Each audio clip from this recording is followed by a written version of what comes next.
Second.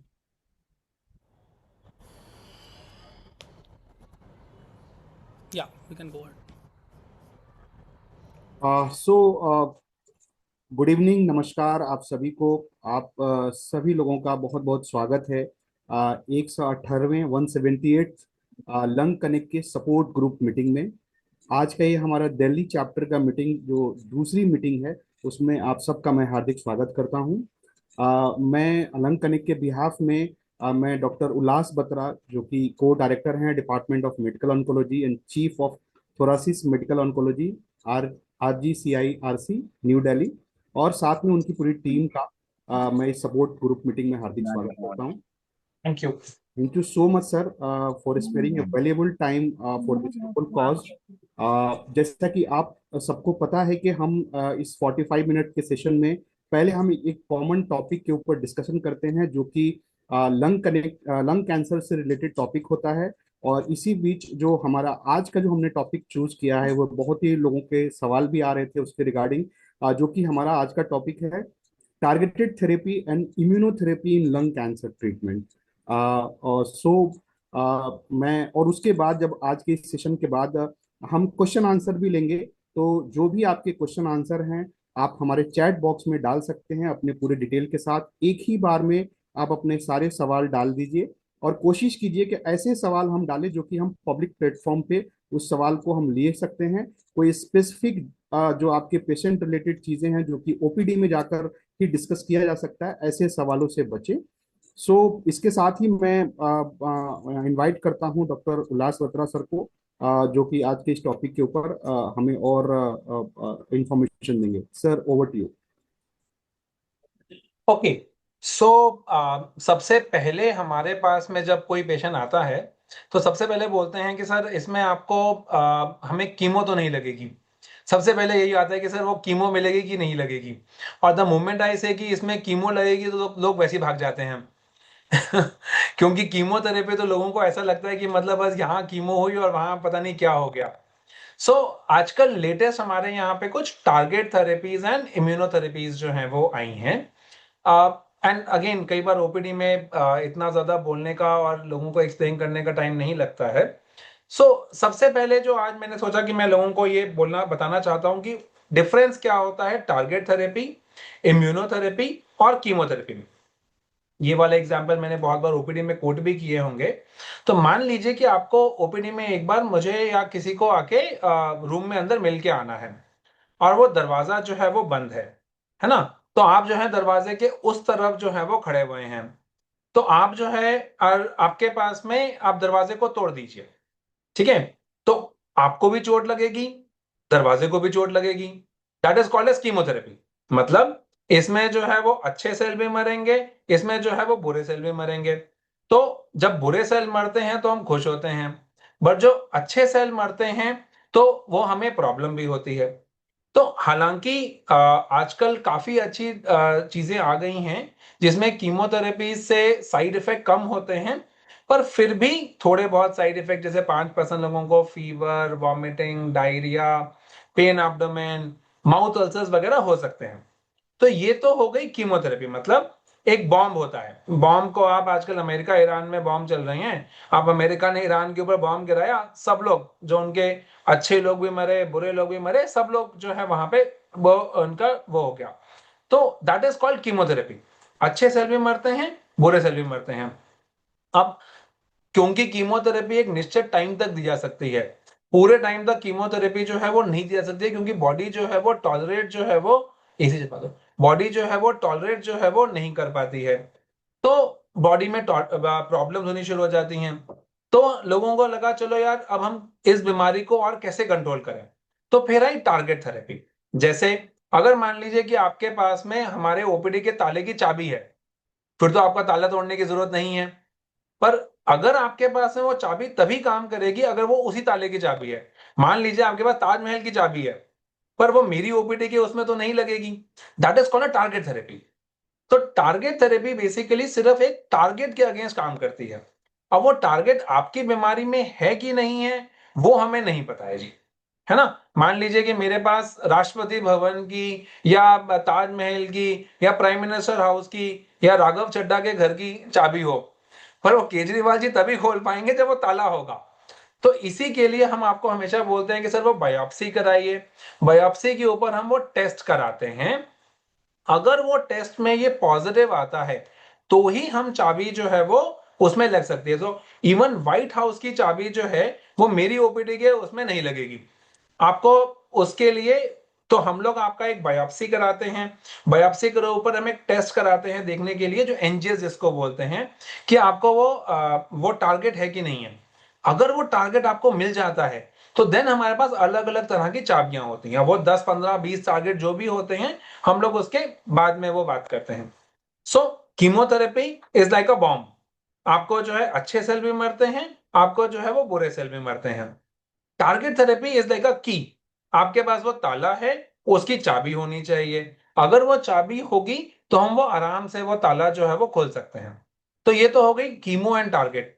अब कई बार लोग बोलते हैं ये इम्यूनोथेरेपीज क्या होती हैं। सो इम्यूनोथेरेपी एक लेटेस्ट थेरेपीज जो है वो आई हैं, अगेन जो कि हर एक में काम नहीं करती हैं। इम्यूनोथेरेपी मतलब, अगेन मैं अगर ओपीडी का एग्जांपल दूं, कि आप अंदर से फोन कर दीजिए और रिजवान को या तन्नू को फोन करके बोल दो कि भैया दरवाजा खोल दो अंदर से हमारे लिए। मतलब आप अपने ही बॉडी के सेल्स को इतना स्टिमुलेट करते हैं कि वो चोरों को जो है मार पाए। सो कीमोथेरेपी, अच्छे सेल भी मरते हैं बुरे भी मरते हैं। टारगेट थेरेपी, सिर्फ बुरे सेल्स जो है वो बेसिकली मरते हैं।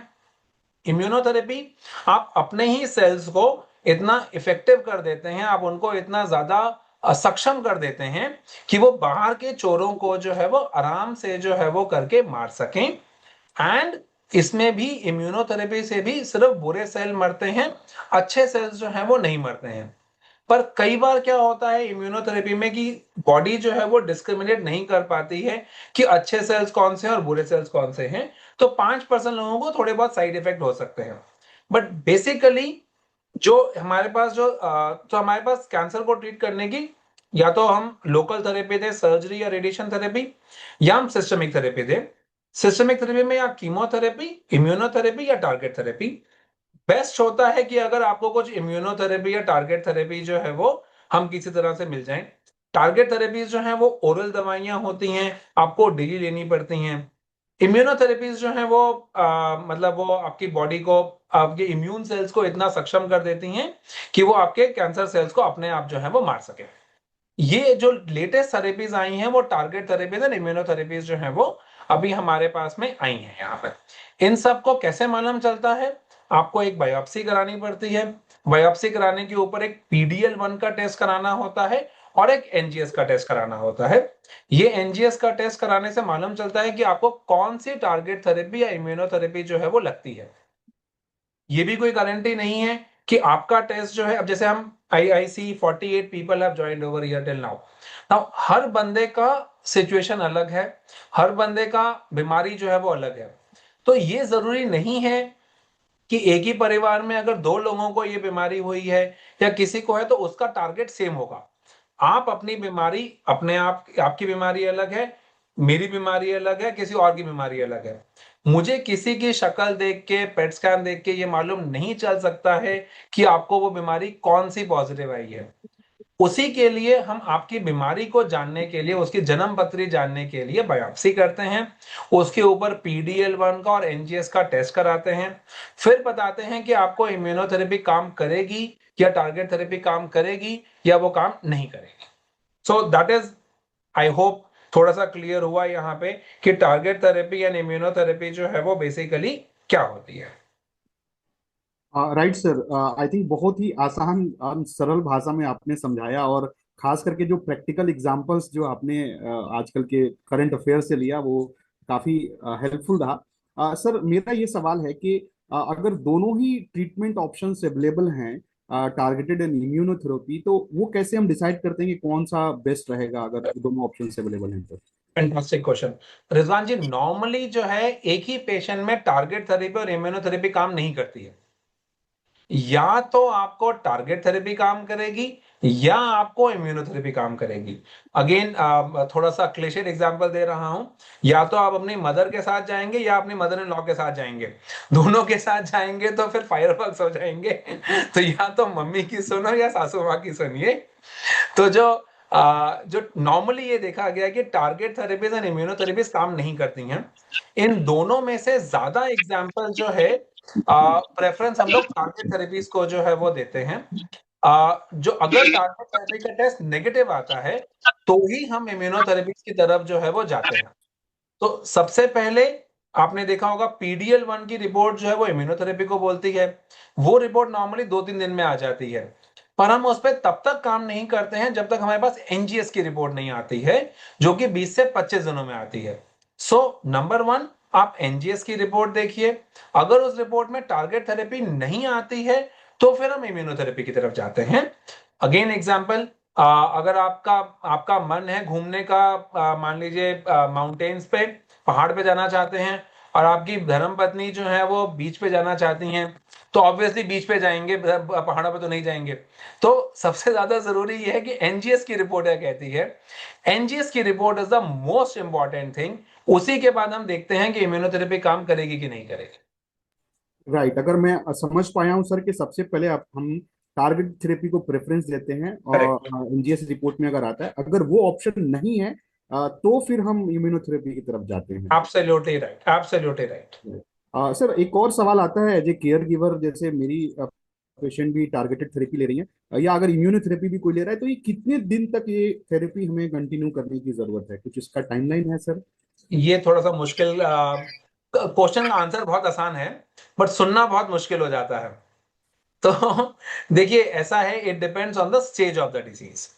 तो मान के चलिए, जैसे मैं नॉर्मली लोगों को एग्जांपल देता हूं कि जी किसी को डायबिटीज या ब्लड प्रेशर हो जाए, है ना, या अस्थमा हो जाए, या टीबी या थायराइड हो जाए, तो क्या आप ये कहते हैं कि डायबिटीज का कोर्स जो है वो आपका खत्म हो गया 6 महीने का करके? नहीं, आपको जिंदगी भर कोई ना कोई दवाई तो खानी पड़ेगी।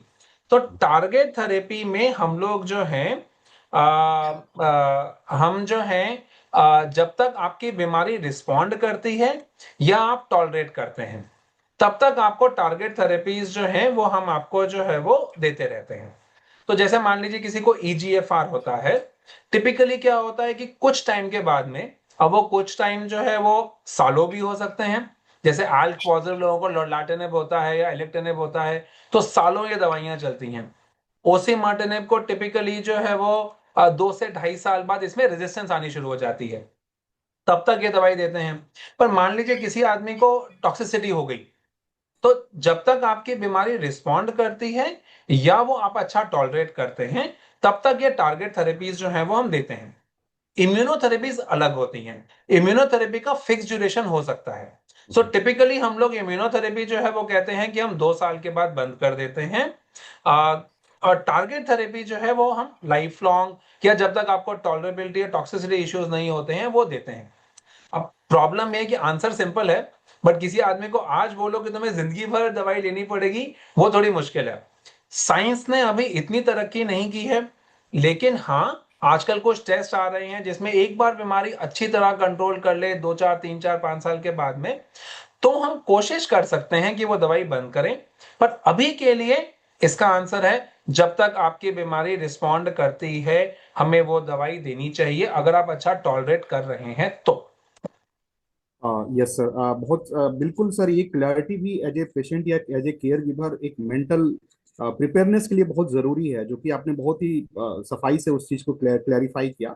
इसी से मिलता जुलता अब मैं अगला एक बात और कह सकता हूँ रिजवान भाई, इसमें क्या होता है ना, हम लोग इसमें सिर्फ डॉक्टर की और पेशेंट का प्रॉब्लम नहीं है हमारे। और देखिए आप, आई डोंट नो कितने केयर गिवर्स हैं और कितने पेशेंट हैं यहाँ पे।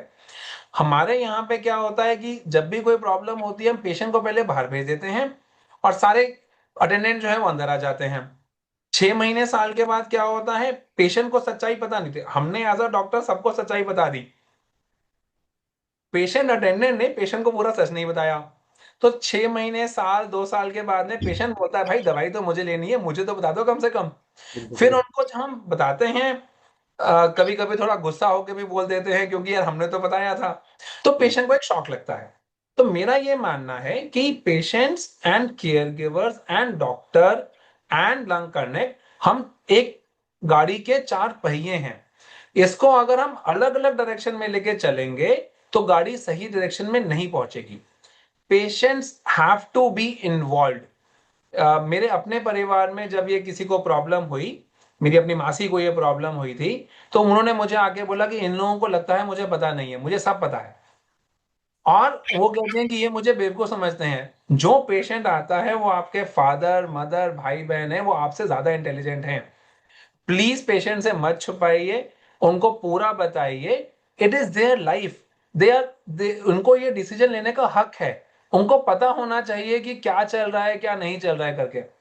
हम, और मैं हमेशा ये बोलता हूं जी, हम let us not act God. ना मैं भगवान बनूंगा, ना आप बनिए, ना पेशेंट बनेगा। एक म्यूचुअल डिसीजन लेते हैं कि आगे हमें कितने आगे तक इसे कंटिन्यू करना है। बिल्कुल सर, जो आपने अभी बातें कही वो एग्जैक्टली मेरी भी कहानी है सर। मेरी वाइफ भी यही बोली कि आपको क्या लगता है कि मुझे पता नहीं है? मुझे सब कुछ पता है। उन्होंने गूगल कर लिया, बहुत सारी करेक्ट। चीजें कर लिया। और मुझे ये भी लगता है कि जब हम पेशेंट को बाहर भेजते हैं और केयर गिवर को अंदर बुलाते हैं तो ये साइकोलॉजिकल जो एक ये जो चीजें जाती है वो पेशेंट को जाती है, कुछ गड़बड़ है तभी मुझे बाहर भेजा, तो वो और भी। मैं आपको एक बात बताऊं, और कई बार तो ऐसा होता है कि पेशेंट तो यही सोचता है कि यार कहीं मेरे को 1-2 महीने तो नहीं रह गए, और हम सालों की बात कर रहे होते हैं। बिल्कुल तो बिल्कुल। पेशेंट एक्चुअली सर देखिए, जो जब मुझे कोई नहीं बताएगा, ओवर थिंकिंग तो मैं करूंगा, तो मैं तो वर्ष सोचूंगा कि जी इतना सबसे बुरा ही होगा। तो पेशेंट को अपने हिसाब से करके, शुरू में आपस में करके, patient has to be a part of it. America में तो जी उल्टा होता है, वो तो मरीज के अटेंडेंट को बाहर भेज देते हैं, मरीज को अंदर रख लेते हैं। It is my life, it is their life, they are suppose to know this. हम उनकी तरह क्यों डिसीजन लेने। बिल्कुल बिल्कुल सर, बहुत सही बात कही कही आपने, और मैं भी इस चीज को बिलीव करता हूँ। इसी से मिलता जुलता जो हमारा टॉपिक था, एक सवाल ये भी है कि सर अगर कोई टारगेटेड थेरेपी कोई पेशेंट ले रहा है और उसके खिलाफ रेजिस्टेंस आ जाता है, तो उसके बाद क्या इम्यूनोथेरेपी में स्विच होने का ऑप्शन अवेलेबल रहता है सर? सो सर बहुत बढ़िया सवाल, I think that is fantastic. So इसमें क्या होता है कि आप रोज जो हैं, मान लीजिए आपको सर, रिजवान जी मिठाई कौन सी पसंद है आपको ये बताइए। सर मुझे गुलाब जामुन पसंद है। करेक्ट। मैं आपको 1.5-2 साल तक सिर्फ गुलाब जामुन खिलाऊं, तो 2 साल के बाद थोड़ी एवर्जन नहीं हो जाएगी। बिल्कुल सर। करेक्ट। तो टारगेट थेरेपी भी ऐसी होती है। सो व्हाट हैपेंस इज कि आप रोज एक दवाई दवाई खिलाते रहते हैं तो बॉडी को रेजिस्टेंस हो जाती है। बॉडी कहती है चलो मेरे को ये रोज खिलाना है, हम कुछ और चेंज करके देखते हैं। तो वो रेजिस्टेंस पाथवे ले लेती है। अभी तक साइंस ने इतनी तरक्की नहीं की है कि हम हर पेशेंट का रेजिस्टेंस पाथवे बता पाए। तो फिर क्या करते हैं जी, बीमारी बढ़ी है, हम बायोप्सी कराते हैं। बायोप्सी करा के फिर एनजीएस कराते हैं देखने के लिए कि क्या इसमें कुछ रेजिस्टेंस पाथवे हमें मिल रहा है कि नहीं मिल रहा है। अगर शुरू में टारगेट थेरेपी के पता करने के इतने चांसेस होते हैं, तो रेजिस्टेंस पाथवे पता करने के चांसेस थोड़े से कम हो जाते हैं। लेकिन अभी उसमें बहुत सारा रिसर्च चल रहा है। पर अगर आप बायोप्सी कराएंगे ही नहीं तो हमें मालूम कैसे चलेगा। तो रेजिस्टेंस होती है, किसी किसी में 12 महीने बाद में, किसी किसी में 2 साल बाद, किसी किसी में 5 साल बाद, किसी किसी में 4 साल बाद होती है। उसको पता करने के लिए हम बायोप्सी करते हैं, फिर से एनजीएस करेंगे, फिर से वही वाली स्टोरी जी, मदर इन लॉ वाइफ और आपकी। अगर तो उसमें कुछ हमें पॉजिटिव मिल जाता है तो हम टारगेट थेरेपी देते हैं, नहीं होता है तो हम इम्यूनोथेरेपी प्लस कीमोथेरेपी की तरफ जाते हैं। बट वेरी इंपॉर्टेंट इज कि हम उसको, जब तक मुझे पता नहीं चलेगा। अगेन एन एग्जांपल, आज जो इलेक्शंस हो रहे हैं, अगर मैं आज से 1.5 साल पहले बोलता कि जी तमिलनाडु में इलेक्शन में या बंगाल में इलेक्शन में इतनी फला फला पार्टी को इतने वोट मिलेंगे, और जो आज मिलेंगे उसमें तो डिफरेंस होगा ना। तो अगर मैं 2 साल पहले की बायोप्सी की रिपोर्ट के बाद कैसे बता सकता हूं कि आज मुझे रेजिस्टेंस क्यों आई है। तो रेजिस्टेंस पता करने के लिए लेटेस्ट बायोप्सी करनी जो है वो जरूरी होती है। उस पे हम एनजीएस करते हैं, उसके बाद देखते हैं कि आगे हमें जो है कुछ हमें टारगेट मिलता है कि नहीं मिलता है। ओके, ये सही है सर। ये आखिर ये बहुत लोगों का क्वेश्चन रहता है कि रीबायोप्सी को लेकर जो सवाल रहता है, जो और आपने सर clear कभी किया। कभी क्या होता है, एक और बात की, जो हमारा ट्यूमर सेल जो है वो चेंज हो जाता है। मान लीजिए कि वो एडिनोकार्सिनोमा है, वो स्मॉल सेल में कन्वर्ट होता है। सर देखिए, आपको ये समझना पड़ेगा सर, आपका जो मुकाबला है वो एक नॉर्मल साधारण लोग से नहीं है। ये एक फेयर बैटल नहीं है। कैंसर के साथ लड़ाई इज एन अनफेयर बैटल, जिसमें कैंसर हमारे 4 स्टेप्स आगे चल रहा है। सर कैंसर को तो कोई खर्चा करना नहीं है, वो तो बड़ा हुआ है, उसको सिर्फ सोचना है। खर्चा तो हमें करना है, सहना हमें है, कीमो हमें सहनी है। कई बार कैंसर अपना स्वरूप बदल देता है कि जी मैं पहले स्क्वामस था, अब मैं स्मॉल सेल हो गया। तो जब तक मैं उससे बात नहीं करूंगा, चीत नहीं करूंगा, मुझे कैसे मालूम चलेगा? उसके लिए हमें बायोप्सी करनी जो है वो जरूरी है। राइट। सर इसी से एक कनेक्टिंग क्वेश्चन ये है कि जैसे कई बार अगर कोई कुछ डोजेज अगर मिस होते हैं ड्यूरिंग द ट्रीटमेंट या डिले आपका ट्रीटमेंट स्टार्ट होता है, इन दो टारगेटेड थेरेपी की मैं बात कर रहा हूँ स्पेसिफिकली, तो इसका क्या असर पड़ता है अगर बीच में कुछ डोजेज मिस हो रहे हैं ड्यू टू एनी रीजन? तो तो दो सवाल सर, एक है कि डिले क्यों हो रहे हैं। अगर तो जी ऐसा है कि दवाई आने में प्रॉब्लम हो रही है, कुछ प्रॉब्लम है, कोई बात नहीं जी। बट अगर जानबूझ के हो रही है, अगेन हाफ हार्टेड अप्रोच, मान लीजिए सर कल आपका एग्जाम है ना, आपका एग्जाम जो है वो अगले 3 मई को नीट का एग्जाम है। आपका बच्चा बोले जी कि मैं मुझे पढ़ना 10 घंटे चाहिए, मैं सिर्फ 3 घंटे पढ़ूंगी या पढ़ूंगा, तो आप क्या बोलेंगे उसको कि बेटा नहीं पढ़ ले 3 3 घंटे, या आप बोलेंगे नहीं जी हर रोज पढ़ना है, सब कुछ करना है? आइडियली अगर आपको दवाई आपको छोड़नी नहीं चाहिए, दवाई नागा नहीं करनी चाहिए, नहीं तो रेजिस्टेंस हो जाएगी। पर अगर आप ये बोलो जी कि उसको कोई टॉक्सिसिटी हो रही है, बच्चे की तबीयत खराब हो रही है, कोई साइड इफेक्ट हो रहा है, फिर ये डॉक्टर का काम है देखना कि उसकी हम डोज कम करेंगे। So very important is what is the reason for this dose reduction. Ideally हमें डोज रिड्यूस नहीं करनी चाहिए अगर आप अच्छा टॉलरेट कर रहे हैं। अगर आप अच्छा टॉलरेट नहीं कर रहे हैं, डेफिनेटली अपने डॉक्टर के पास जाइए, हम लोग उसकी डोज रिड्यूस करेंगे एंड आपको बेस्ट डोज जो है देंगे। टारगेट थेरेपी में अभी तक ये मालूम नहीं चल पाया है जी कि राइट डोज क्या है। अब देखिए, मान लीजिए आप और मेरा वजन मान लीजिए 70 किलो है, और यही किसी महिला का वजन जो है वो 40 किलो है, तो दोनों के लिए सेम डोज तो नहीं बनती है। देन हमारे को ये डिसाइड करना है एज अ मेडिकल प्रोफेशनल कि what is the right dose for the patient, and उसके हिसाब से हम आगे दवाई जो है वो उनको जो है वो देना चाहते हैं। Right sir. एक और सर लास्ट सवाल है एज ए पेशेंट पर्सपेक्टिव, कि अभी यूजुअली जो जिनका लॉन्ग टर्म मेडिसिन अच्छा चल रहा है उनकी जो स्कैन है यूजुअली 3 मंथ्स 4 मंथ्स या 6 मंथ्स में रिपीट होती हैं, जो मैंने अपने देखा है सर। तो एज ए पेशेंट हमें कैसे पता चलेगा, क्योंकि 6 महीने का गैप बहुत ज़्यादा होता है, तो टारगेटेड थेरेपी जो मैं ले रहा हूँ वो कहीं काम कर रही है नहीं कर रही है, हमें कैसे पता चलेगा, या 6 महीने सर बाद ही पता चलेगा? आप तो ये शुक्र मनाओ कि आप हिंदुस्तान में 6 6 महीने में स्कैन करा सकते हो। अमेरिका चले जाइए सर, वहां पे तो साल में एक सीटी स्कैन होता है। ओह। सो अगर आप किसी को अमेरिका में जाके बोलो ना कि आपके 4 4 महीने में आपके सीटी स्कैन पेट स्कैन हो रहे हैं, वो तो पागल हो जाएंगे। वो तो बोलते हैं तुम तो इतने रईस लोग हो हिंदुस्तान में, आप ऐसे क्यों कर रहे हो? Sir your body is the most important thing. आपका शरीर आपको बता देगा सर कि आपको रिस्पॉन्ड हो रहा है कि नहीं हो रहा है। आपकी बॉडी एंड डॉक्टर के सुनने की क्षमता, डॉक्टर के इमेजिन, हर 2 2 महीने में फॉलोअप कराइए। Doctors will talk to you, they will look at your blood test. अगर कोई सिम्टम आ रहे हैं, मान लीजिए खांसी नहीं आ रही है, वजन कम हो रहा है, आवाज होर्स हो रही है, पीछे पीठ में कुछ दर्द हो रहा है, इमीडिएटली पहले जाके बताइए and then we will see. Typically हम लोग 3 से 4 महीने में जो है वो एक बार आपका स्कैन जो है वो कराते हैं, एंड उसके बाद मालूम चलता है क्या है। सर टिपिकली हमें ये भी मालूम होता है कि कौन सी दवाई, जैसे मान लीजिए लर्लाटेनेब, काफी क्वेश्चन उसके ऊपर आ रहे हैं। नॉर्मली सर मुझे पता है कि ये 60% लोग 5 साल से ऊपर हो जाएंगे, तो मैं कहता हूँ यार तीसरे चौथे महीने में 6 6 महीने में स्कैन कराऊंगा, क्योंकि सर सीटी स्कैन है, बॉडी में रेडिएशन जा रही है। पर मान लीजिए किसी को सर मान लीजिए ओसिमाटिनिब है, अब वो हमें मालूम है कि 2.5 से 3 महीने के बीच, साल के बीच में ये टाइम होता है जब बीमारी बढ़ती है, मेरे गार्ड थोड़े ज्यादा रहते हैं। तो सर वो हर मरीज को देखने पे, इसीलिए हर 2 2 महीने में 3 3 महीने में डॉक्टर से मिलना जरूरी होता है, because you know your body the best, and after that your doctor knows your body the best. मुझे ये पता होता है सर, अगेन सर आप मुझसे मीटिंग करिए, हम लोग 8 से 9 की मीटिंग करते हैं, आपको पता है कि ये टाइम हमारे लिए अच्छा है। मुंबई में मीटिंग 4 से 5 होती है, वाराणसी में मीटिंग 2 से 3 होती है, गुजरात में मीटिंग अलग टाइम पे होती है। तो हर बंदे की बॉडी अलग होती है। जैसे आप मुझसे अलग से बात करते हैं, आपको पता है कि अगर मुझे बात करनी है रात को जब मैं वॉक करता हूँ, वो वाली बात कर लीजिए, मैं आपको फोन उठाऊंगा। आप सुबह के दिन में फोन उठा लीजिए, मैं किसी का फोन नहीं उठाऊंगा, मुझे पेशेंट देखने होते हैं। जिस तरह से मुझे आपको आपका शरीर पता है, मुझे आपका एज अ डॉक्टर आपका शरीर पता है, तो regular follow up with doctors, and अगर कोई सिम्टम होता है तो इमीडिएटली आके बताइए, that is most important sir.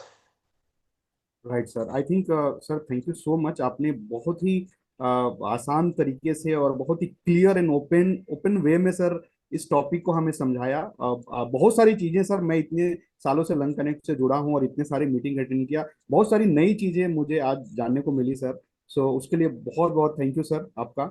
और साथ ही हमारे साथ दो और डॉक्टर आपकी टीम से सर जुड़ गए हैं, डॉक्टर सबीना हमारे साथ हैं और डॉक्टर कुंदन हमारे साथ हैं। तो सर तो अभी हम अब ये जो आसान सवाल थे वो तो मैंने आंसर कर लिए हैं। अब थोड़े जो मुश्किल वाले सवाल हैं जो मेडिकल ही हैं वो डॉक्टर सबीना आंसर करेंगी। सो तो, तो कुछ डॉक्टर कुछ सबीना, सवालों का जवाब डॉक्टर सबीना ने कर दिया तो chat but I box think में। थोड़ा वो बोल भी देंगी तो it will be better. Right. Doctor Sabina, I think let me start with you. Okay doctor Sabina, एक राजीव ने क्वेश्चन पूछा है, राजीव सिंह जी ने। ओसीमर्टिनिब है, 18 महीने से चल रही है, ईजीएफआर म्यूटेंट है, बट अनफॉर्चुनेटली लास्ट स्कैन में बीमारी बढ़ी हुई आई है, तो और क्या ऑप्शंस हैं? Doctor Sabina. Yes sir, yes sir. So I have replied to that question. मैंने यही चैट बॉक्स में यही लिखा है कि पहले तो हमें देखना पड़ेगा कि बीमारी कितना ज्यादा बड़ा है। पेट स्कैन करके देखेंगे कि अगर लिमिटेड साइट्स हैं जिसको हम रेडिएशन से कंट्रोल कर सकते हैं, फिर हम ओसिमेटिनिब साथ में कंटिन्यू कर सकते हैं। अगर ज्यादा बड़ी हुई है तो हमें एक बायोप्सी तो एक करना चाहिए आइडियली, देखने के लिए कि कोई रेजिस्टेंस तो नहीं डेवलप हो गई ओसिमेटिनिब के लिए, या फिर कोई हिस्टोलॉजी उसकी चेंज तो नहीं होगी। कभी कभी बीमारी अपना अंदर का जो तत्व होता है वो भी बदल जाता है उसका, तो वो भी हमें देखना जरूरी रहता है कि बायोप्सी करके कुछ रेजिस्टेंस या कोई हिस्टोलॉजी चेंज नहीं होती है, उसके अकॉर्डिंगली फिर हमें ट्रीटमेंट अपना चेंज करना पड़ता है। अगर ये सब नहीं है तो हम ओसिमेटिनिब के साथ कीमोथेरेपी भी ऐड कर सकते हैं। और अगर ऑलरेडी कीमोथेरेपी चल रही है तो, और डेफिनेटली अगर बहुत ज्यादा सिग्निफिकेंट प्रोग्रेशन है तो हमें लाइन ऑफ थेरेपी चेंज करनी पड़ सकती है, और ऑप्शंस हमारे पास रहते हैं उसके। तो मेरे ख्याल से जैसे डॉक्टर सबीना ने बोला, हमारे पास कम से कम 6 से 7 ऑप्शंस होते हैं ट्रीटमेंट करने के। मतलब हम लोग कीमो ऐड कर सकते हैं, तो मतलब बेस्ट जैसे जो इसमें रहेगा। देखो अगेन, अगर कोई इंसान मान लीजिए 35 नंबर पास होने के हैं, 34 नंबर वाला भी फेल है और 0 नंबर वाला भी फेल है, पर 34 नंबर वाले को ग्रेस मार्क देके आप एक्स्ट्रा बढ़ा सकते हो। तो अगर आपकी बीमारी सिर्फ एक ही जगह पे बढ़ी है तो प्लीज इसमें रेडिएशन थेरेपी जो है वो हम दे सकते हैं। सो अपने डॉक्टर से पूछिए। कई बार क्या होता है, बीमारी थोड़ी एसिम्प्टोमेटिक है, कई बार पेट स्कैन कराते हो तो उसमें लिखा होता है कि जी मेटाबॉलिक एक्टिविटी बढ़ रही है, पेशेंट परेशान हो जाते हैं देख के, लेकिन साइज नहीं बढ़ रहा होता है। So doctor Kundan, as a radiation oncologist, आप लोग कब कहते हैं कि हम रेडिएशन दे सकते हैं एंड कब हमें जो है वो सिस्टमिक ट्रीटमेंट मतलब दवाई पे चेंज करना चाहते हैं? डॉक्टर कुंदन, अगर आप इसको या एड्रेस। या या डॉक्टर लाल, अ, आपने जैसे बताया, बेसिकली सबसे पहली सबसे इम्पोर्टेंट चीज ये है कि जो भी हमने इमेजिंग करी है, मोस्ट प्रॉब्ली पेटी करते हैं हम हमेशा, तो आपका एक ट्रीटमेंट चल रहा है और हम ये देखते हैं कि कितने लंबे समय से वो ट्रीटमेंट इफेक्टिव रहा है, पहली चीज।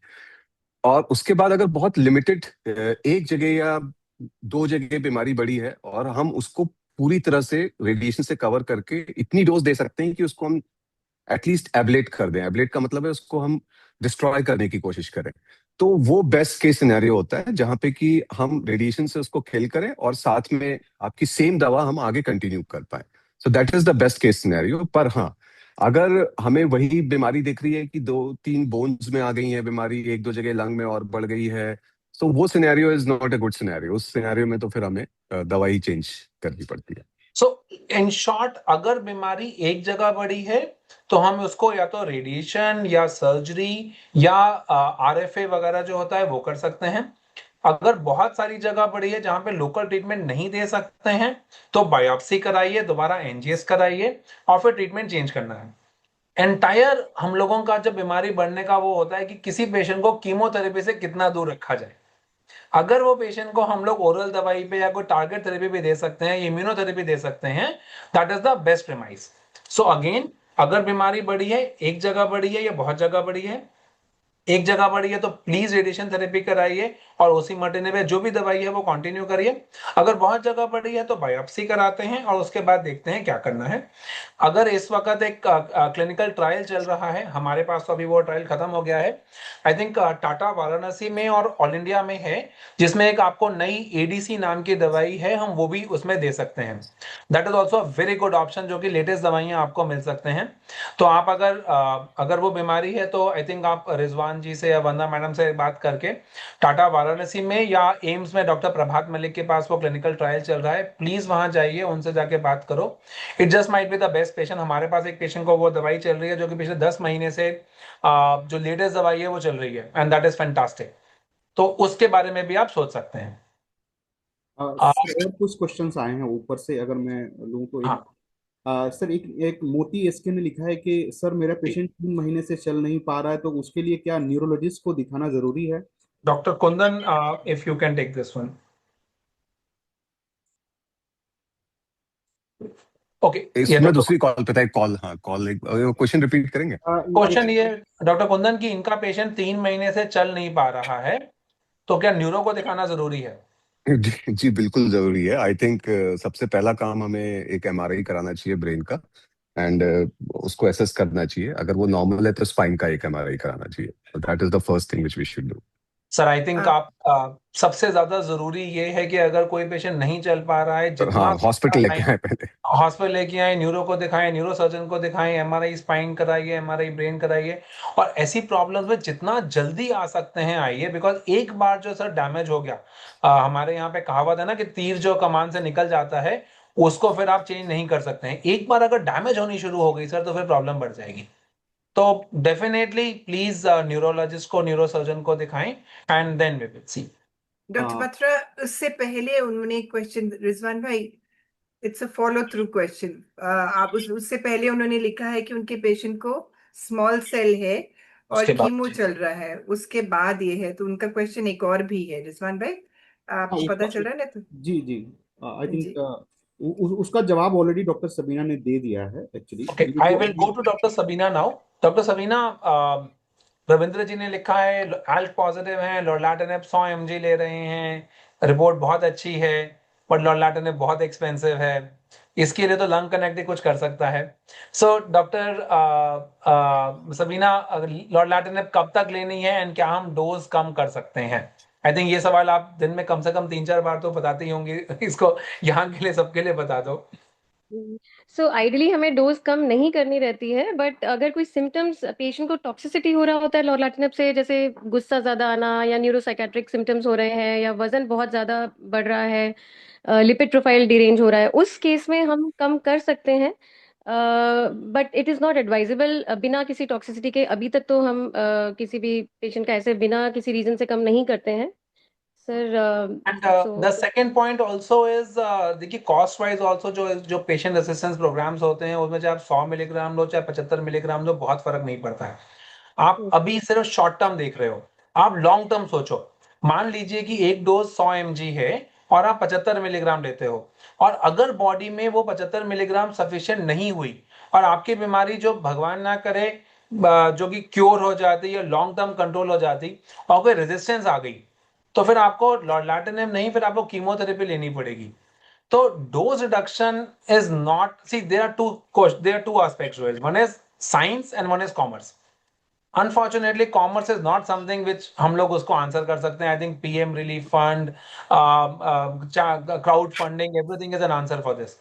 पर साइंस वाइज, ऐसे जैसे डॉक्टर सवीना ने बोला, जब तक आपकी बीमारी अच्छा आप टॉलरेट कर रहे हैं, प्लीज डोज मत कम कीजिए।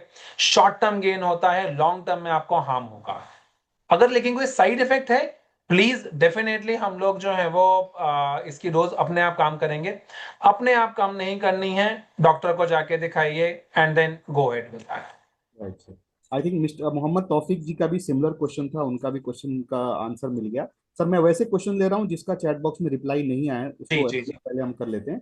एक है महेश मीना जी का कि EGFR3 PIK3CA, ये म्यूटेशन है उनका, तो इसमें क्या कोई टारगेटेड मेडिसिन अवेलेबल है? सर आई थिंक FGFR है, डॉक्टर सबीना, FGFR3 PIK3CA। तो नॉर्मली तो इसके लिए लंग कैंसर ही है या कुछ और कैंसर है, ये मैं जानना चाहूंगी। FGFR3 lung, normally. Correct, lung में नहीं आता है नॉर्मली। अब बहुत रेयरली 1 to 2% में आता है। इस केस में आपको कीमोथेरेपी और इम्यूनोथेरेपी ही चलेगी। एंड अगर ये FGFR है, अगर ये EGFR है तो फिर आपको कीमो के साथ में osimertinib चलेगी। बट अगर ये FGFR है तो आपको कीमोथेरेपी इम्यूनोथेरेपी जो है वो बेसिकली लेनी पड़ेगी। फर्स्ट लाइन में FGFR कई बार बिलियरी ट्रैक्ट कैंसर्स वगैरह में आता है, उसकी दवाइयां अभी एक्सपेरिमेंटली चल रही हैं। बट फर्स्ट लाइन में आपको इसमें अगर ये FGFR है, देखो वो E और F में थोड़ा हमें वो लग रहा है। अगर ये FGFR है तो आप कीमो इम्यूनो लीजिए। अगर ये EGFR और PIK3CA है तो आप उसमें जो है वो ओसिमर्टिनिब प्लस कीमोथेरेपी जो है वो ले सकते हैं। अगला सवाल है सर, आई थिंक मोती एसके जी ने काफी सवाल पूछा है कि मुझे अगर इम्यूनोथेरेपी या टारगेटेड थेरेपी लेना है तो डॉक्टर को जाके क्या बोलना है, और ये कीमोथेरेपी के साथ टारगेटेड थेरेपी ले सकते हैं क्या, और कॉस्ट कितना आ सकता है? ये डॉक्टर सवाल। Sabina, difficult question for you. आपको डॉक्टर को जाके कुछ नहीं बोलना है, हमें बस रिपोर्ट्स दिखानी है, तो प्लीज डॉक्टर को ही डॉक्टरी करने दीजिए। लेट अस डिसाइड कि आपको टीम कीमोथेरेपी लेना है या इम्यूनोथेरेपी लेना है या टारगेटेड थेरेपी लेना है। So any doctor, if you go to a medical oncologist, वो वी डिसाइड कि जो भी बेस्ट आपके लिए होता है, वी यूजुअली डू दैट।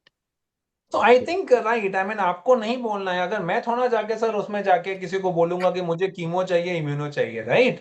आप जाके डॉक्टर को बोलेंगे कि जी ये प्रॉब्लम है, डॉक्टर पेशेंट को देखेंगे। See sometimes it also happens that patient की जनरल कंडीशन इतनी अच्छी नहीं होती है कि हमें लगता नहीं कि वो कीमो इम्यूनो झेल पाएंगे। जैसे आपने मोती जी ने ही बोला कि पेशेंट 3 महीने से चल नहीं पा रहे हैं, उस कंडीशन में probably doctor might have said something. But typically आपको डॉक्टर के पास जाना है, डॉक्टर जाके आपकी रिपोर्ट देखेंगे एंड आपसे सारी चीजें in the given context patient को देखने के बाद में हम लोग आपसे डिस्कस करते हैं। ओके डॉक्टर अभिलाषा, एक क्वेश्चन है अभिलाषा पी का। For a patient with non small cell lung cancer stage 4 oligometasis lung cancer who is PDL1 negative with KRAS G12V and TP53 mutations currently on nivolumab with alternate cycle of ipilimumab. How long does this treatment typically remain effective, and what are the chances and sign of developing resistance? What clinical trial or next line options should be considered if resistance develop or options available? Doctor Kundan, want to take this? Oligometastatic है तो I will take this, थोड़ा सा आसान सवाल है तो I will take this. So देखिए, first of all अगर ये oligometastatic non small cell lung cancer है और आपको निवो ईपी के साथ में चल रहा है, तो typically 30% of people can actually remain symptom free and even can get cured of this disease, 30% of people. अब आप उस 30 में आते हो कि 70 में आते हो मुझे नहीं पता है, नंबर वन। सो रूटीन पेट स्कैन्स करके आप अपने वो डॉक्टर को जो है वो दिखाते रहिए। अगर ये ओलिगोमेटास्टेटिक है, even if it is PDL1 negative, I think it will be worth while taking a radiation oncology opinion. क्योंकि अगर वो बीमारी एक दो जगह पे ही है और वो इम्यूनोथेरेपी से अच्छा रिस्पॉन्ड कर रही है, तो जो दवाई जो बीमारी जहां पे रह गई है वहां पे हमें उसको रेडिएशन थेरेपी जो है वो देना चाहिए। इन द सो ये तो बेस्ट केस सिनेरियो हो गया कि आप उसको रेडिएशन थेरेपी दीजिए और 2 साल का ट्रीटमेंट खत्म कराइए निवो ईपी पे, and we will keep under observation. Unfortunately अगर बीमारी कभी आती है तो उसके बाद में क्लिनिकल ट्रायल्स भी हैं हमारे पास में। नहीं तो अगेन ये देखा है कि बीमारी कहाँ वापस आती है। मान लीजिए एक आध जगह पे ही वापस आती है तो हम उसको रेडियोथेरेपी भी जो है वो वहां पे दे सकते हैं। सो अगेन एक जैसे मान लीजिए मुझे, मैं बोलता हूं जी मेरे को फॉरेन जाना है, कितना टाइम लगेगा? अब फॉरेन तो नेपाल भी है, फॉरेन ढाका भी है और फॉरेन अमेरिका भी है। सो आप सारी चीजों को एक चीज में क्लब नहीं कर सकते हैं। हमें जो है वो पेशेंट के पेट स्कैन पे, पेशेंट की टॉलरेबिलिटी पे, पेशेंट की साइट्स ऑफ डिसीज पे डिपेंड करता है कि हम उसको ट्रीटमेंट जो है वो कैसे करते हैं। What is very important is कि इलाज है। और आप अपने ओलिगोमेटास्टेटिक, आई लव द वे आपने ओलिगोमेटास्टेटिक लिखा। डेफिनेटली अगर आप इतने उसमें हैं तो डेफिनेटली अपने रेडिएशन ऑन्कोलॉजी वाले सर्जिकल कोलीग से जाके बात करें एंड सी अगर हम उसको रेडिएशन या सर्जरी जो है वो करा सके। डॉक्टर कुंदन, अगर आप इसमें कुछ ऐड करना चाहें तो। हाँ मतलब एक्चुअली सबसे इम्पोर्टेंट चीज यही कि अब जब हम ओलिगो बोल रहे हैं तो ये जानना भी जरूरी है कि हम ओलिगो कब बोलेंगे। Because correct. ओलिगो एक अपने आप में एक सिंपल सा वर्ड मतलब टर्म नहीं है। तो अगर तो बीमारी लिमिटेड ऑर्गन्स तक है, 3 या 5 लीजन्स हैं बॉडी के अंदर, और वो ऐसे हैं कि जिसको आप किसी भी एक लोकल ट्रीटमेंट से पूरी तरह से कंप्लीटली खत्म कर सकते हैं, चाहे वो सर्जरी हो, चाहे आरएफए हो, चाहे रेडिएशन हो। सो देन उन सिनेरियो में हम उसको ओलिगो बोलते हैं, और वो scenario is the best scenario जहां पे कि आप कंबाइन कर सकते हो इम्यूनो कीमो के कॉम्बिनेशन को अलोंग विद रेडिएशन। और सबसे इंपॉर्टेंट उसमें ये है कि आपका सिस्टमिक ट्रीटमेंट जो कीमो इम्यूनो या whatever we are using, वो एटलीस्ट फॉर 6 to 8 months चला होना चाहिए। एंड देन उसके बाद अगर डिजीज एक जगह पे स्टेबल है, then you can add on radiation या local treatment, and then you continue the systemic treatment. Before आगे बढ़ने से पहले मैं सिर्फ एक चीज बोलना चाहती हूँ। मैं देख रही हूँ हमारे पास क्वेश्चंस आए जा रहे हैं। मैं ये भी समझती हूँ कि आप लोगों के बहुत क्वेश्चंस हैं और डॉक्टर्स यहाँ पे अवेलेबल हैं, आप पूछना चाहते हैं, पर हमारे पास टाइम लिमिटेड है। हम हर 2 महीने में ये मीटिंग करेंगे, उस बीच में आप अपने डॉक्टर्स के पास भी जाएंगे। जो आपके प्रश्न है प्लीज आप उधर पूछिए। अब के बाद प्लीज और प्रश्न ना डालिए, क्योंकि वो प्रश्न डॉक्टर्स को लेना भी मुश्किल हो जाएंगे। वो अभी अभी हॉस्पिटल से अपने घर पहुंचे हैं, कुछ तो पहुंचे भी नहीं है। तो हम पूरा रात भर बैठे रहेंगे, प्रश्न खत्म नहीं होंगे।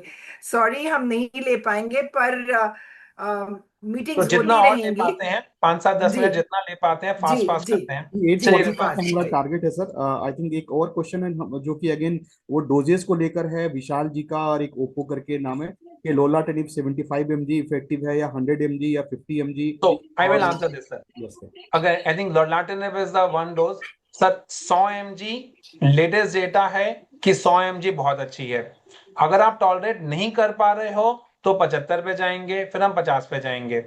एब्सोल्युटली, जिन लोगों को टॉक्सिसिटी की वजह से हम कम करते हैं, 50 इज वेरी गुड। पर जस्ट बिकॉज आप इसलिए कम करना चाहते हो कि आप अफोर्ड नहीं कर पा रहे हो, वंदना बेटा सुन ले। सो आप अगर इसलिए नहीं कर पा रहे हैं कि आप टॉलरेट नहीं कर पा रहे हैं, आपके कॉस्ट कम हो जाएगी, that is not the right way. कहीं ये ना हो कि लेने के देने पड़ जाए। आज डेटा नहीं है। टाटा मेमोरियल में एक ट्रायल हो रहा है डॉक्टर वनीता मैडम के पास में, जिसमें वो 25 mg और 100 mg कंपेयर कर रहे हैं।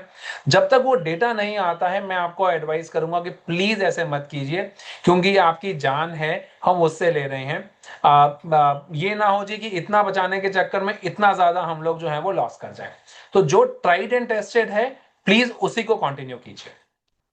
ओके सर, एक अगला सवाल है गौहर भट्ट जी का। I am a patient of adenocarcinoma of left lung, chemo radiation immunotherapy, now on targeted therapy, BRAF, but bleeding while coughing, having cavity lesion. Please suggest accordingly.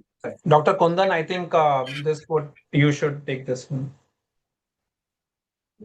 Post नहीं, अगर आपको अभी ब्लीडिंग हो रही है तो आई थिंक आपको doctor से मिलना चाहिए और हमें इन्वेस्टिगेट करना चाहिए। फर्स्ट थिंग तो सबसे पहला चीज तो ये कि there can be many reasons of it.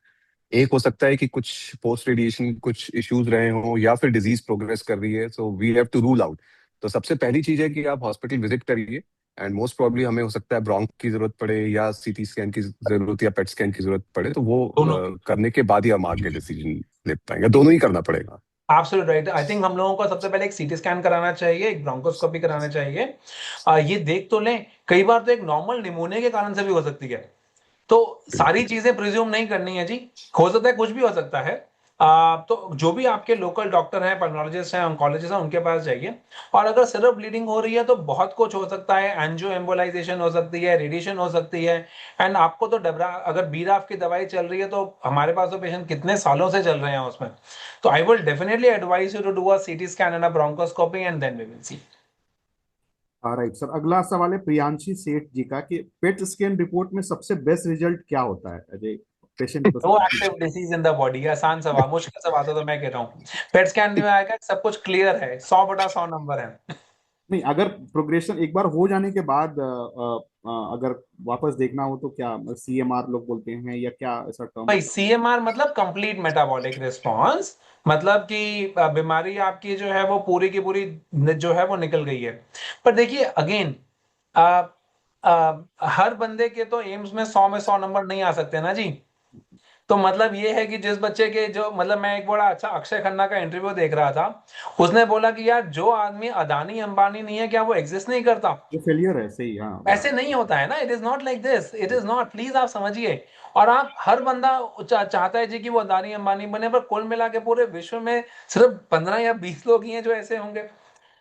आप उसको और छोड़िए जो हो सकता है, आप वो देखिए जो आपको है, जो मेरी रियलिटी है मैं उसको करूंगा, राइट? जी, और बेस्ट की डेफिनेशन भी तो चेंज हो सकती है ना डॉक्टर उल्लास। हाँ, बेसिकली आप कैसे बोलोगे कि आपकी कंप्लीट मेटाबॉलिक रिस्पांस है और 3 महीने के बाद बीमारी वापस आ गई, और एक पेशेंट ऐसा है जिसका कि कंप्लीट नहीं है, स्टेबल चली आ रही है पर कुछ दिख रहा है, पर 5 साल चल रहा है वो, तो करेक्ट। कौन सा बेस्ट है इसमें? और कई बार अभी आजकल तो लिक्विड बायोप्सीज आ गई हैं, तो आप बीमारी को खोजिए मत, खुश रहिए, अच्छी रिपोर्ट जी, आ रही है जो है, खुश रहो, live in the moment today. Right, right, आगे का क्या होगा जी, किसी का क्या होगा, किसको क्या पता। Right. Correct, including everyone who is talking about here. बिल्कुल सर। एक अगला सवाल है सर, कि सर प्रोटोकॉल में lung cancer carcinoma in situ but palliative care क्यों? मुझे मैंने एक क्वेश्चन पढ़ा था, आई थिंक ये भी हम्म, हो सकता है कि आपकी बायोप्सी में शायद वो पूरा उतना इन्वेजिव ना हो पाया हो। सो आई अगेन छोटा सा एग्जांपल, मान लीजिए आपने आज यहाँ मीटिंग अटेंड की, अब हम 8 साल इसके बाद क्वेश्चन नहीं ले रहे हैं, दैट डजंट मीन कि कि डॉक्टर आए नहीं या क्वेश्चन अटेंड नहीं हुए। तो क्या पता जो बायोप्सी आपका लिया होगा उसमें शायद इन्वेजिव कार्सिनोमा नहीं आया होगा। Ideally we should do a repeat biopsy, and उसके बाद में पूरा फाइल देखने के बाद ही हमें कहना पड़ेगा कि आगे हम क्या कर सकते हैं। सो इस रिपोर्ट को मैं I will take it with a pinch of salt. I will like to look at the pet scan, do a repeat biopsy and look at the patient's condition.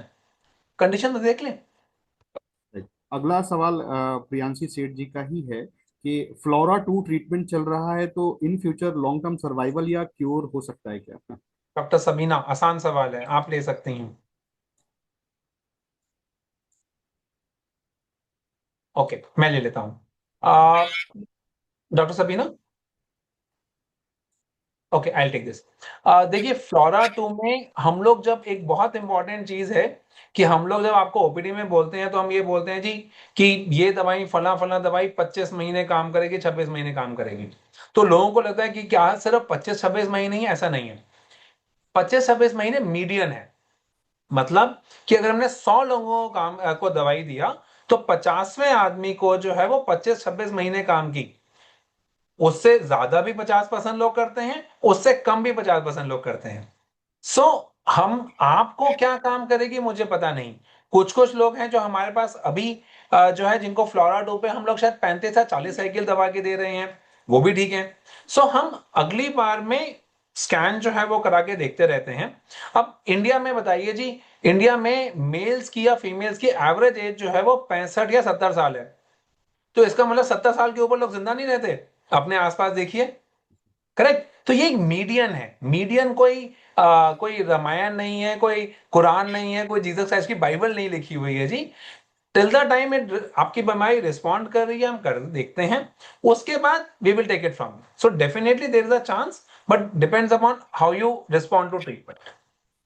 Right sir, last question, क्योंकि हमने जो 8:40 का timeline set किया है उससे पहले के हम सारे क्वेश्चंस ले रहे हैं सर। तो लास्ट क्वेश्चन आज के सेशन का विशाल जी का है कि is surgery advisable if the result are good in case of one is on targeted therapy? तो this is the question I will ask doctor Kundan to give. Doctor Kundan, radiation वाले yes. इनकी और सर्जन की आसपास में हमेशा चलती रहती है। So doctor Kundan. नहीं नहीं, देखिए इसमें अगर बहुत लंबे समय से आप एक ट्रीटमेंट में है और डिजीज फ्री है, तो it's not about surgery, it's about local treatment, that is very important. तो हम लोग को मिल बैठ के डिसीजन लेना होता है कि पेशेंट के लिए बेस्ट क्या है, एंड डेफिनेटली हमें लोकल ट्रीटमेंट करना चाहिए। अगर डिजीज लिमिटेड है, एक जगह पे है और अच्छे से कंट्रोल्ड है, तो वो एक अच्छा टाइम देती है पेशेंट्स को, चाहे वो सर्जरी हो, चाहे वो रेडिएशन हो, चाहे आरएफए हो। अब बहुत सारी लोकल मोडेलिटीज है, तो डेफिनेटली करना चाहिए। Absolutely right. देखिए it is not a question of कौन सी मोडालिटी करें, कुछ तो करो। जो अब कई कई जी, लोग होते हैं जी, वो कहते हैं जी कि मुझे रेडिएशन मशीन में नहीं जाना, मुझे वो मास्क नहीं पहना, डर लगता है, मुझे तो एक बार निकाल दो, आप सर्जरी करा लीजिए। कुछ कुछ लोग होते हैं हमारे जैसे जो बोलते हैं सर्जरी से बहुत डर लगता है, आप रेडिएशन करा लीजिए। कुछ तो ट्रीटमेंट कराओ, that is the most important thing. Important thing ये नहीं है कौन सी करें, कुछ तो कराइए, because that is what will give you the best results. Right sir, I think इसके साथ हमारे जो क्वेश्चन आंसर राउंड है वो यहीं पे कंप्लीट होते हैं सर। और बहुत सारे जो क्वेश्चन अभी भी जो हैं वो काफी सिमिलर क्वेश्चन है जो हम अभी तक जो हमने आंसर किए हैं। तो इसके साथ ही सर आई थिंक ये सेशन हम यहाँ पे क्लोज कर सकते हैं। एनी कंक्लूडिंग तो I think it was fantastic. हर बार मुझे लगता है कि पिछला वाला सेशन अच्छा था, but I think this session was better than the last session. इस बार हम लोगों ने 1-to-1 किया। अगर मुझे लगता है कि अगली बार हम कुछ एजुकेशनल एक्टिविटी के साथ में या किसी के साथ में या इंटरव्यू के साथ में, जैसा आप लोगों को ठीक लगेगा, करेंगे। But please join. I think एक दूसरे से बात करने पे, एक दूसरे से समझने में, एक दूसरे को देख के कि हम अकेले नहीं हैं, इस लड़ाई में हम साथ साथ हैं, हम लोग बहुत कुछ कर सकते हैं। So thank you doctor Kundan, thank you doctor Sabina for joining in. And next time हम दो महीने के बाद में एक और बेटर चीज करके। And thank you lung connect, Rizwan भाई, Vandana ji, Sanjeev ji, thank you. Thank you doctor Thank Batra. you, everyone. Rizwan Thank you. भाई, एक बार वो बोल दीजिए कि अगर कोई भी अपनी स्टोरी शेयर करना चाहते हैं तो आगे आए, बिकॉज बिल्कुल सर, एक्चुअली क्या होता है कि हम चाहते हैं कि इस मीटिंग की शुरुआत या फिर एंड में हम किसी पेशेंट की जर्नी या किसी केयर गिवर की जर्नी से शुरुआत करें या डिस्कस करें। तो उससे क्या होता है कि जो बाकी fellow care giver and patient हैं उनको भी एक एनर्जी मिलती है, क्योंकि हमें क्या लगता है कि हमारा गम सबसे ज्यादा है, लेकिन हम दूसरे लाइफ के चैलेंजेस और उसके स्ट्रगल की कहानी सुनते हैं या जानते हैं तो हमें और हिम्मत मिलती है, एक प्रेरणा मिलती है। तो आप में से कोई भी अगर अगले किसी सेशन में अपनी स्टोरी, अपनी जर्नी, अपने चैलेंजेस जिस तरह से उन्होंने ओवरकम किया, जो दूसरों के लिए प्रेरणा बन सकती है, आप अगर शेयर करना चाहते हैं तो प्लीज हमें रिप्लाई करें, मुझे रिप्लाई करें। मैं नेक्स्ट सेशन में आपका सेशन जरूर रखूंगा। ओके, और अगर नहीं करेंगे तो रिजवान भाई आप शुरू करेंगे। बिल्कुल सर, बिल्कुल। लेकिन करेक्ट, बिकॉज एक बार मेरी कहानी लोग सुन के बोर हो जाएंगे, इसलिए नहीं, हम नहीं होंगे, हम नहीं होंगे। आप करें, बिकॉज देखिए, मुझे ये लगता है, कई बार मुझे सच में लगता है कि पेशेंट तो जरूरी है ही है, बट केयर गिवर की जो हिम्मत है ना, उसको मैं सैल्यूट करता हूँ। आई मीन, जो वो उसको हर रोज देख के, हमसे सुन के, हमारी बाहर इंतजार करके, कुछ करके, फाइनेंशियल, जॉब सिक्योरिटी, सब कुछ करता है। Hats off to all of you. I don't know आप लोग कैसे करते हैं, इतना मुस्कुरा के करते हैं। Hats off to everyone, all the patients and the caregivers. Thank you sir, thank you for your encouraging words. Suchi, picture चाहिए तुम्हें, फोटो चाहिए? I request everyone to please आप अपना कैमरा थोड़ी देर के लिए ऑन कर लीजिए। एक छोटा सा इस मेमोरेबल जो आज का इवेंट था उसका एक फोटो लेना चाह रहे हैं हम, जिसको हम सोशल मीडिया पे डाल सके। तो जस्ट आप कुछ मिनट के लिए आप अपना कैमरा ऑन कर लीजिए और हमारी टीम में से सुचि स्मिता फोटो लेके बता कंफर्म करेंगे, देन हम ये सेशन एंड करेंगे। आप सबके हंसते मुस्कुराते चेहरे सबको प्रेरणा देते हैं, तो प्लीज आप सबसे रिक्वेस्ट है कि कैमरा ऑन करिए।